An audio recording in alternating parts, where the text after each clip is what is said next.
এই যে লোকটাকে দেখলেন, সালামও শিখে গেছে, এখন নিজেই সালাম দিচ্ছে। কিন্তু জানেন এই লোকটার যে আফসোসের শেষ নেই।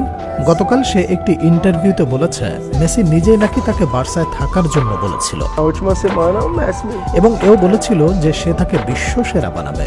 পাশাপাশি আরো জানাবো নেইমার পরবর্তী সিজনে কোন ক্লাবে যাচ্ছেন সেই ব্যাপারে। নেইমার বলেন, বার্সেলোনায় আমার শেষ সপ্তাহের আগে লিওনেল মেসি আমার কাছে এসে বলেছিল, তুমি কেন চলে যেতে চাও? এটার কি কারণ তুমি বিশ্বসেরা খেলোয়াড় হতে চাও? তাহলে আমি তোমাকে বিশ্বসেরা খেলোয়াড় বানিয়ে দেব। কি চমৎকার একটি কথা। কিন্তু প্রশ্ন উঠতে পারে, বার্সেলোনা ছেড়ে দেওয়ার এতদিন পরেও কেন আজ নেইমার এসব কথা বললেন? এর কারণ একটাই, নেইমার নিজেও যে আফসোস করেন তার সেই সিদ্ধান্তের জন্য।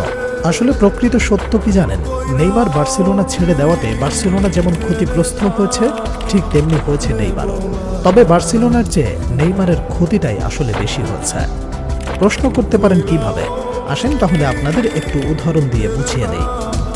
সুয়ারেজের বার্সেলোনা ছেড়ে যাওয়া, নেইমারের বার্সেলোনা ছেড়ে যাওয়া, এসব কারণে বার্সেলোনার ক্ষতি হয়েছে অনেক। 2019 সালের চ্যাম্পিয়ন্স লিগটা হয়তো বার্সেলোনা জয় করে নিতে পারত, কিন্তু সেটাও সম্ভব হয়নি নেইমারের কারণেই, এমনটাই মনে করেন অনেকে। নেইমারের চলে যাবার ঘটনাটা অনেক বড় ধাক্কা ছিল বার্সেলোনার জন্য, যা সামলে উঠতে তাদেরকে অনেক দিন লেগে গেছে।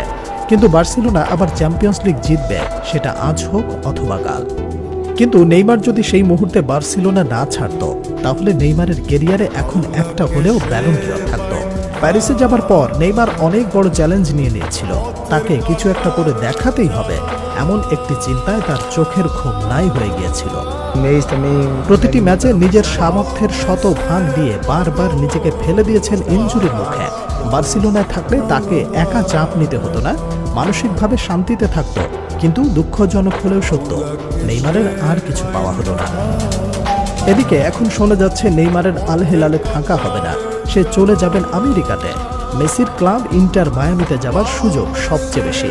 শোনা যাচ্ছে ফ্লোরিডায় তিনি একটি বাড়িও কিনে ফেলেছেন ইতোমধ্যে। পাশাপাশি শিকাগো ফায়ার নামে আরেকটি দলের সাথেও নেইমারের আলাপ আলোচনা হচ্ছে বলে শোনা যাচ্ছে। তবে ইন্টার মায়ামিতেই নেইমারের যাবার সম্ভাবনা সব থেকে বেশি। কারণ কি জানেন, ওই যে লিওনেল মেসি। মেসির সাথে খেলার জন্য নেইমার রিয়াল মাদ্রিদকে ছেড়ে বেছে নিয়েছিলেন বার্সেলোনাকে।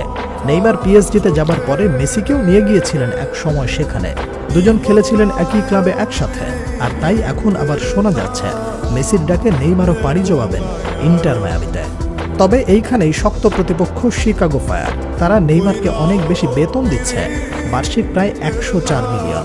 অনেকেই বলছেন আমেরিকান লিগকে জনপ্রিয় করতে যেমন মেসিকে নেওয়া হয়েছে, তেমনি করে এবার নিয়ে যাওয়া হবে নেইমারকেও। তারপর দুজনেই দুই দলে খেলবেন, তাদের মধ্যে একটা সুন্দর প্রতিযোগিতা থাকবে। দুজন এক দলে খেললে খেলা এক পেশে হয়ে যাবে, যে কারণে শিকাগো ফায়ারই বেছে নিতে পারেন নেইমার জুনিয়র। দর্শক, আপনার কাছে কি মনে হয়, নেইমার কোন দলে যাবেন, শিকাগোয় না ইন্টার মায়ামিতে? আমাদের জানিয়ে দিতে পারেন।